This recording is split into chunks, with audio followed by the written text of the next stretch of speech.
Welcome into the PFF NFL Daily. Today, asking the question, who is the Offensive Player of the Year? That's the hook to get everybody here. Who's PFF going to pick for Offensive Player of the Year? And Sam, you came up with this one. The answer is Trent Williams, the left tackle for the San Francisco 49ers, having a season unlike any other that we have seen in PFF history, which dates back to 2006. Tell us about Trent Williams and why he'd be getting your vote. Yeah, offensive linemen don't win those kind of awards, but they should, right? There's no reason an offensive lineman can't win Offensive Player of the Year. And we tend to think of Offensive and Defensive Player of the Year as the thing that removes the value component from the awards, right? MVP, it's a ridiculous award. We get caught up in the value thing and we get tied around in knots. Well, which guy's the most value? It's ridiculous, right? Offensive Player of the Year, Defensive Player of the Year, they effectively remove that. It's just the best player. At which point we should start talking about linemen and the positions that don't typically win these awards. It shouldn't just be a quarterback award or a running back award or a wide receiver award, the guys with the nice fancy yardage numbers we can attach to them. And if we're looking at just sheer dominance, sheer all-time level of play versus everybody else, Trent Williams right now is so far ahead of anybody else in the NFL this season. And he's got a PFF grade right now of 98.2. His run blocking grade is 99.1. The highest we've ever seen at that as a run blocking grade is 95 point something. Like his season grade right now is so far ahead of anything else we've seen. The other two highest grades from an offensive tackle since PFF has been grading, so back to 06, Jonathan Ogden and Joe Thomas. And right now, Trent Williams is exceeding anything either of them did. And obviously, we only caught the tail end of Jonathan Ogden's career. But like we're talking about the two greatest tackles in the last 20 years or so, Trent Williams right now is grading better than either of them. And it really is incredible. And, some insight into how we grade, right? A lot of people ask, what do you do from a PFF grading standpoint? What does it actually mean when you grade every player on every play? From a run game perspective, we're going in there. You can have positive grades, negative plays. They could go from -2 to +2.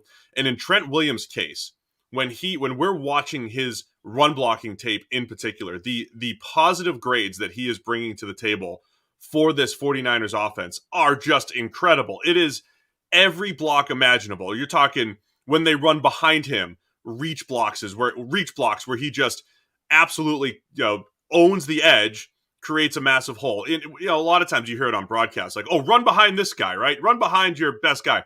It's not always the case. You don't always run right behind him. When you do, though, it works well with Trent Williams. When you run to the opposite side of him and try to cut back his way too, he makes the backside cutoff really well. When he gets to the second level against linebackers, the tape sometimes looks like he's playing high schoolers. He's playing NFL 300-pounders and moving them off the ball, which is absolutely incredible and very rarely losing. Again, you can have positive grades, you can have negative plays.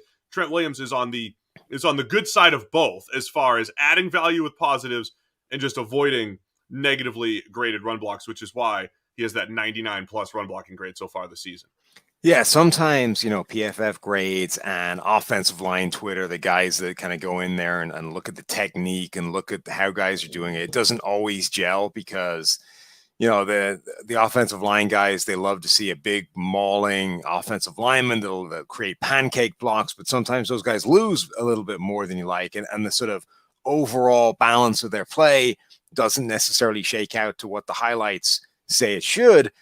But Trent Williams is one of those players where it just unifies everybody. It was like Quentin Nelson when he was coming into the NFL, right? Didn't matter where you were on the spectrum of tape, of, traits, of technique, of just grading, of whatever it was. Everybody loved Quentin Nelson. That's what Trent Williams is right now. Like if you're a guy that only goes through tape and is just grading technique and fundamentals, you love Trent Williams. If you're documenting and charting his play, play by play, you love Trent Williams. If you're looking at just the numbers, if you don't even look at the tape, if you just chart data, he's insane. Like it's incredible what he's doing. And the fact that just everybody agrees right now that he is the best left tackle in the NFL, I think speaks volumes. We'll talk more about Trent and his Offensive Player of the Year case in a minute, but football fans, I'm sure you love an action-packed, high-scoring NFL game. And with the latest no-brainer from DraftKings Sportsbook, an official sports betting partner of the NFL, you'll be a winner once a single point is scored. New customers who bet just $1 on any team to score can win $100 in free bets. It's that simple. If Sportsbook isn't available in your state yet, you can still get in on the NFL action. Everyone can play for huge cash prizes all season long with DraftKings daily fantasy sports contests, and DraftKings is giving all new customers a free shot at millions of dollars in total prizes with their first deposit. So download the DraftKings Sportsbook app now. Use promo code PFF. Bet just $1 on any team to score and win $100 in free bets. If they score, you score. The promo code PFF this week at DraftKings Sportsbook, an official sports betting partner of the NFL. Must be 21 or older. New Jersey, Indiana, or Pennsylvania only. New customers only. Minimum $5 deposit, $1 wager required. One per customer. Restrictions apply. See DraftKings.com/sportsbook for details. Gambling problem? Call 1-800-GAMBLER. From a pass protection standpoint, Trent Williams also one of the best in the league. And now when you look at his entire career, he was our highest graded tackle last season. And we mentioned this during free agency. He was a free agent last year. The Niners brought him back to a huge contract. His career is fascinating. He was the highest graded tackle both in 2013, 2016, and then 2020. And of course, again, looks like he's on his way to being the top guy once again this season. Really impressive to see Trent Williams, even at this point in his career, Sam. He's 33 years old, but the power, the speed, the technique too. Again, what we just get into like the nuances of some of his blocks and the hand fighting and the way he's winning every which way, both from a run game and pass blocking standpoint.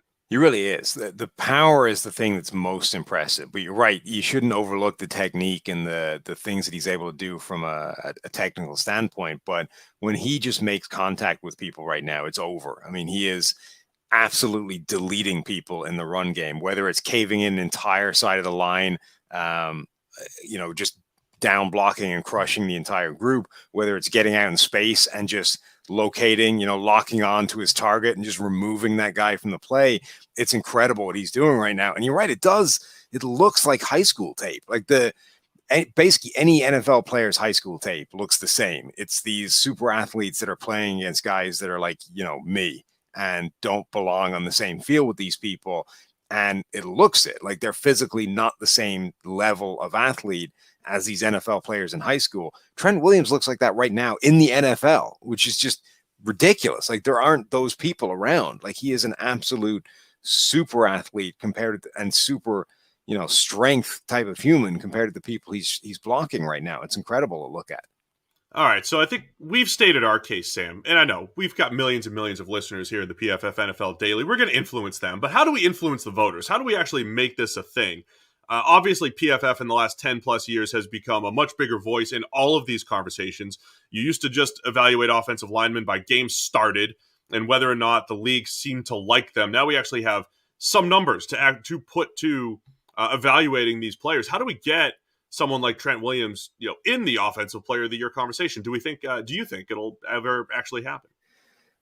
Maybe at some point, but I think we still have a way to go before people want to do that. They just don't want to acknowledge offensive linemen for these types of awards. But look, one of the ways I think that you should look at these awards is what is the gap between that player and the other guys at his position, right?